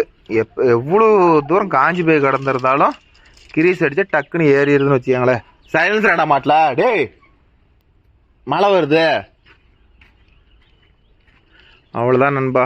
எல்லாமே ஓரளவுக்கு எல்லா இதுவுமே கவர் பண்ணிட்டேன்னு நினைக்கிறேன். இவ்வளோதான். மெயினாக கிரீஸ் எல்லா இடத்துக்கும் கிரீஸ் போகிற மாதிரி பண்ணிக்காங்க. கிரீஸ் இல்லாத விட்டுறாதீங்க. இதில் ஏதாச்சும் டவுட் இருந்தால் கேளுங்க. இல்லை தப்பாக ஏதாச்சும் சொல்லியிருந்தாலும் இல்லை ப்ரோ இது தப்பு, இது வேறு மாதிரி பண்ணுன்னு சொல்லுங்கள். இதில் உங்களுக்கு இன்னும் நான் உங்களுக்கு வந்து காட்ட வேண்டிய வீடியோ என்னென்னா அலைன்மெண்ட் எப்படி செக் பண்ணுறதுன்னு ஒன்று காட்டணும். அப்புறமேட்டு வேறு என்ன அலைன்மெண்ட் வீடியோ ஒன்று இருக்குது பெண்டிங்கு. செட்டு கேட்குறீங்க. செட்டு நம்ம செட்டு பாருங்க சிம்பிளாக தான் போட்டிருக்குறோம் தெரியுதா. ஒரு 2 லெஃப்ட் ரைட்டு ஒரு சப்பு, அவ்வளோதான். வேறு எதுவும் இல்லை. ஒரு நாளைக்கு உங்களுக்கு இதை வந்து ஒரு ஆடியோவோட அவுட்புட்டு உங்களுக்கு எப்படி இதுன்னு போட்டு காட்டுறேன் நண்பா. வேறு எதுவும் இல்லை. ஒரு நண்பர் சொல்லுவாங்க ஏர் டூம்லாம் நான் க்ளீன் பண்ண மாட்டேன் ப்ரோ, எனக்கு வந்து இண்டிகேட் பண்ணினா தான் நான் பண்ணுவேன்னு. அப்படின்னா அது டீசல் தான் அதிகமாக குடிக்கும் போ நண்பா. வேறு எதுவும் பிரச்சனை இல்லை. ரேடியேட்டருக்கு வருஷம் ஒரு ஐட்டம் 3 லிட்டரு கூலண்ட் ஆயில் மாற்றி பண்ணிக்காங்க. அது இன்னும் சூப்பராக இருக்கும், எந்த பிரச்சனையும் இருக்காதுன்னு வச்சுக்கோங்களேன். இந்த பூட்டில் அப்புறம் மட்டும் ஏதாச்சும் ஒரு ஆல்ட் இருந்தால் சொல்லுங்கள் தெரியுதா. இது போயிடுது, அடிக்கடிக்கு போயிடுது. அதுக்கு மட்டும் வேறு எதாவது ஆல்ட்ரு பண்ணி போட்டிருந்தீங்கன்னா அதை எனக்கு அப்படியே வாட்ஸ்அப் பண்ணுங்கள், நானும் பார்த்துக்கிறேன். அப்புறம் வேறு இந்த வண்டிக்கெலாம் பேரிங் மாற்றிட்டோம். ஒரு 2-3 ஐட்டம் பேரிங் மாற்றிட்டோம். வேறு எதுவும் பேரிங் மாற்றலாம் சொல்லலை, பேரிங் மாற்றிட்டோம். எல்லாருமே மாற்றிட்டோம். ஒரு ஐட்டம் டைமாக வேலை செஞ்சுட்டோம். இதுக்கும் வந்து பேட்ரி வந்து 100 ஆம்ஸ் தான் இருக்குது. எல்லா வண்டியுமே நம்மளுக்கு வந்து தீட்டிங்கன்னா 100 ஆம்ஸ் தான், 88 இல்லை. இந்த வண்டியில் ஒன்று தான் வந்து யோஆர் சீரீஸில் மட்டுமே 88 ஆம்ஸ் பேட்ரி இப்போ வண்டியோடு வந்தது. அதே மாதிரி இந்த பிடிஓ லாடு குட்டையாக ரசம் ஆல்ட்ரு பண்ணி போட்டிருக்கிறீங்களா, பிடிஓ சாப்பிட்டு லாடு குட்டையாக ரசம் ஆல்ட்ரு பண்ணி போட்டிருக்கிறீங்கன்னா ப்ரோ நாங்கள் குட்டையாக ஆல்ட்ரு பண்ணி போட்டிருக்கிறோம், நாங்கள் இறங்கும்போது எங்களை டிஸ்டர்ப் பண்ணாது அப்படின்னீங்கன்னா அவங்களும் கொஞ்சம் நமக்கு கொஞ்சம் கமெண்டில் சொல்லுங்கள். வேறு இந்த வண்டியில் எதாவது சொல்கிற கேட்டிருந்தீங்க. அவ்வளோதான் நண்பா, இவ்வளோதான். வேறு இது கிரீஸ் மட்டும் பார்த்துக்காங்க. ஆயில் சர்வீஸு இந்த வண்டிக்கு 7.5 லிட்டரு. இந்த மாதிரி பிரதர் நட்டில் யாருக்கு லீக்கேஜ் ஆகுதோ அதை காட்டுங்க. அதே மாதிரி இதில் ஒரு மெயினாக வந்து கம்பெனி ரெக்கமெண்ட் பண்ணி சொன்னது என்னென்னா, இது இருக்குது பாருங்கள் இந்த நெட்டு மாதிரி, இதுதான் வந்து இதுக்கு பிரதர் நெட்டு. இது வந்து அடைக்கிற அளவு குற்றவானாங்கிறாங்க. அடைச்சிக்கிச்சுன்னா இதில் வந்து ஆயில்ஸில் பிடிங்கிக்குமா கீழே கிரவுண்டில். அதனால் வந்து அதை அடைக்கிற அளவுக்கு விட்டுற வேண்டாம். அதை மட்டும் அடிக்கடி செக் பண்ணிக்கோங்க. சேர் ஓட்ட நண்பர்கள் மெயினாக அதை பாருங்கள். மேக்ஸிமம் கம்பெனிலாம் வந்து அதெல்லாம் சொல்ல மாட்டேங்கிறாங்க நண்பா. எப்படியோ நமக்கு வண்டியை சேல்ஸ் பண்ணால் போதுங்கிற கண்டிஷனில் இருக்கிறாங்க. அதனால் நீங்கள் முடிஞ்ச அளவுக்கு இதெல்லாம் வந்து பார்த்துக்காங்க. பார்த்து ஓட்டினா நம்ம வண்டி நம்ம முதல் நம்ம தான் பார்த்துக்கணும். அவ்வளோதான், இவ்வளோ தான் ப்ரோ. இப்போ அவ்வளோதான். நாங்கள்லாம் க்ரீஸ் அடிக்க ஆரம்பிக்கிறோம். ஒரு மணி நேரம் எல்லா வண்டிக்கும் இப்போ அடித்து ஒரு வாரம் இருக்கும். அதனால் இப்போ கோகுல் வந்து க்ரீஸ் அடிக்கிறதுக்கு ரெடியாக இருக்கிறாரு. பாருங்க சிம்பிளாக பார்த்தீங்களா. சரி க்ரீஸ் அடிக்கலாமா, நீங்கள் தூக்கிட்டு வேணா அடிக்கிறேன். ஓகே நண்பா, நான் இப்போ எப்படி எல்லா வண்டிக்கும் க்ரீஸ் அடிக்கணும்னு பாருங்கள். அடி அதே மாதிரி க்ரீஸ் அடிக்கும் போது வந்து அதே மாதிரி நண்பா க்ரீஸ் அடிக்கும்போது பார்த்துக்கிட்டிங்கன்னா வந்து எதுவுமே வந்து ரொம்ப பேஸ்ட்லாம் பண்ணாதீங்க. க்ரீஸ் வைக்கிற வரைக்கும் ஒரு 2 அழுத்தம் அடிச்சுட்டா போதும். அது நீங்கள் அப்படி தான் ஒரே அழுத்தம் அழுத்துவோம், அதுக்கே போதுமானது. போதுமா? இதெல்லாம் கொஞ்சம் கொஞ்சம் அழுத்தினாவே போதும்னு வச்சுக்கோங்களேன். இதுக்கே வந்து ஓட ஓட வந்து க்ரீஸ் வேஸ்ட் ஆகி வந்துக்கிட்டே இருக்கும். அழுத்து. பாரு அவன் அழுத்தினது 1/2 அழுத்து கூட அழுத்தல, அதுக்கே எவ்வளோ க்ரீஸ் வேஸ்ட் ஆகுது.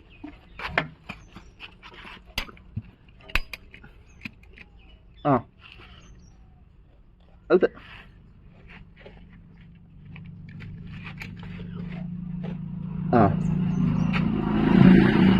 ஓகேவா? அதே மாதிரி நீங்க மண்டைக்கு இங்க அடிக்கணும். சீரோ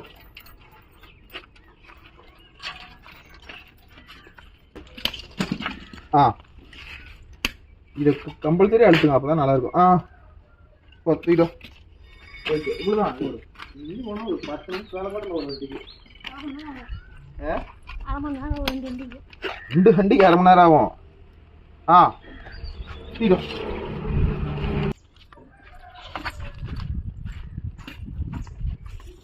அழுத்த.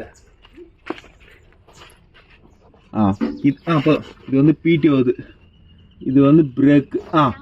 அழுத்த. அடுத்தது இது வந்து கிளட்ச் பெடலு.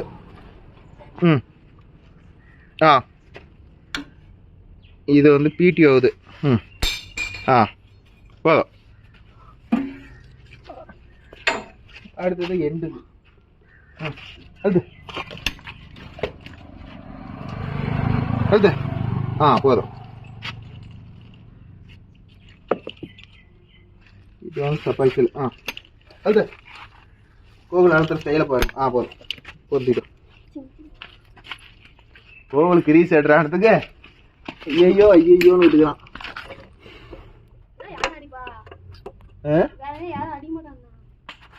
அடி அழுத்த அழுத்த அழுத்த. ஆ அடுத்தது தூக்கிடும்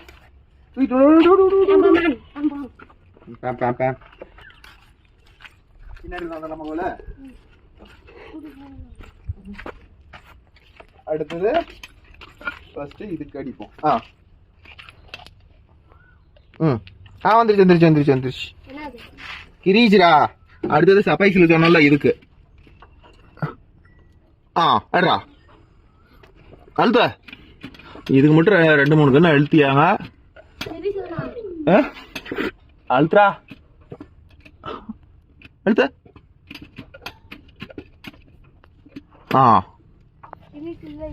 அழுத்து பார்க்கலாம். வருதுடாங்கடா. சரி ஓகே. கிரீஸ் போய் தீட்டோடு கிரீஸ் போட்டலாம். கிரீஸ் எப்படி மாற்ற போடுறோம்னு பாருங்க இந்த கண்ணுக்கு.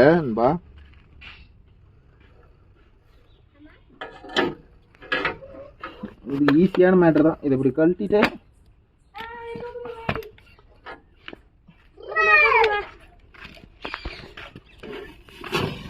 இப்படி கம்மி. கிரீஸ் போடுறோம். போட்டு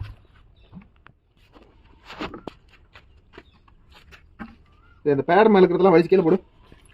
மேலே இருக்கிறதெல்லாம் கோவில் வலி.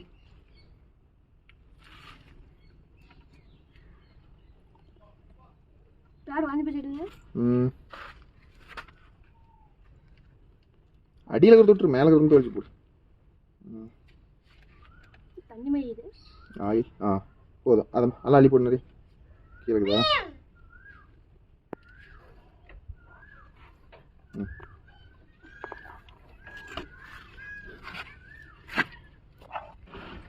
ஓகே நண்பா, நீங்கள் என்ன ப்ரோ கிரீஸ் யூஸ் பண்ணுறீங்கன்னு இது ஒரு கேள்வி கேட்பீங்க. அதை நான் வந்து வீடியோவில் சொல்லிடுறேன். நாங்கள் வந்து யூஸ் பண்ணுறது பார்த்தீங்கன்னா ஜேசிபி கம்பெனியிலிருந்து கிரீஸ் வாங்குகிறோம். இது வந்து 20 கிலோ பக்கெட் வந்து 5562 ரூபா. அதாவது கிலோ வந்து 310 ரூபா ரேஞ்சு வரும்னு வச்சுக்காங்களேன். அதனால் இந்த கிரீஸ் தான் யூஸ் பண்ணுவோம். இது வந்து நல்லா ஃபுல்லாக பசையாக இருக்கும். 10 மணி நேரம் ஓடுறது, இது ஒரு 5 மணி நேரம் சேர்த்தியே ஓடுன்னு வச்சுக்காங்களேன். அதனால் இந்த கிரீஸ் யூஸ் பண்ணியா அவ்வளோதான். கிரீஸ் முடிஞ்சிருச்சு. இப்போ புது பக்கெட்டு வாங்கிட்டு வரணும் நண்பா. வாங்க இப்போ மீதி அடிக்க ஆரம்பிப்போம்.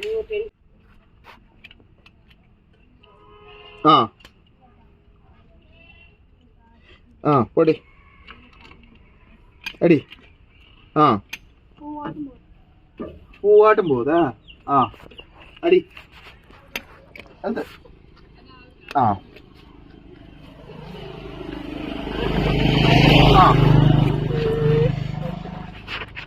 அடி. ஓகே. அடுத்து அடிப்பிக்கோ. கள்ளப்பருப்பு போட்டி நண்பா. இந்த வருஷம் ஒன்றும் பெருசாக ஓடல. நீங்கள் யார் யார் கள்ளப்பருப்பு போட்டி வச்சுக்கிறீங்க? இந்த வருஷம் ஃபீல்டு எப்படி ஓடிச்சு? நல்ல ஃபீல்டா, நல்லா ஓட்டமா? இந்த வருஷம் நாங்கள் 2 பொட்டி வச்சுக்கிறோம் நண்பா. வட்டி கூட ஓடல. ஒரு பொட்டிக்கு 20,000 கூட ஓடலை. நீங்களாம் பொட்டிக்கு எவ்வளோ ஓட்டுனீங்க? பரவாயில்லையா? இல்லை நான் இந்த வருஷம் தான் ப்ரோ போட்டேன், பரவாயில்லையா? இல்லை இருக்கிறதுலே படு மோசமா எப்படின்னு சொல்லுங்க ப்ரோ, நானும் தெரிஞ்சுக்கிறேன். அவ்வளோதான். இது வந்து நாளைக்கு இல்லை நாளைக்கெல்லாம் கழுவி சுத்தமாக ஆயில் அடித்து அதெல்லாம் எடுத்து வீட்டுக்குள்ளே நிறுத்துவோம். இது எப்படி கழுவி ஆயில் அடித்து வீட்டுக்குள்ள எடுத்து நிறுத்துறோம்னு உங்களுக்கு வீடியோன்னா கேளுங்க, போடுறேன். இது வந்து இதெல்லாம் வந்து ஆயில் அடிச்சு நிறுத்தலாம். இந்த 2-3 வருஷம் இந்த பொட்டியோட இதெல்லாம் தகரம் தான், நல்லா அரிச்சிடும். அதனால் மேக்ஸிமம் வந்து இதெல்லாம் ஆயில் அடிச்சுட்டு நிறுத்திட்டா, இப்போ நான் போட்டு ஒரு 5-6 வருஷம் ஆகுது, எந்த பிரச்சனையும் இல்லை. அதனால் மேக்ஸிமம் ஆயில் அடிச்சு நிறுத்திப்போம். எப்படி ப்ரோ கழுவி ஆயில் அடிச்சு நிறுத்துறதுன்னு வீடியோ வேணுமா கேளுங்க, போடுறேன். அவ்வளோதான் நண்பா. நம்ம வீடியோ பிடிச்சிருந்தா ஒரு லைக் பண்ணுங்கள், ஷேர் பண்ணுங்கள், கமெண்ட் பண்ணுங்கள், சப்ஸ்கிரைப் பண்ணுங்கள். ஏதோ எனக்கு தெரிஞ்சதை சொல்லியிருக்கிறேன். ஏதோ இதில் எதோ பிழைகள் இருந்தாலும் கேளுங்க, நான் திருத்திக்கிறேன். டவுட்டாக இருந்தாலும் கமெண்டில் கேளுங்க. என்னால் முடிஞ்சதை உங்களுக்கு வீடியோவில் எக்ஸ்பிளைன் பண்ணி சொல்கிறேன். அது கமெண்டில் சொல்ல முடியல நண்பா ஒரு சில விஷயத்தை, அதனால் வந்து நான் வீடியோ சொல்கிறதா இருக்குது நண்பா. ஓகேவா? பாய், டேக்கர். மீண்டும் ஒரு நல்ல வீடியோவில் சந்திப்போம்.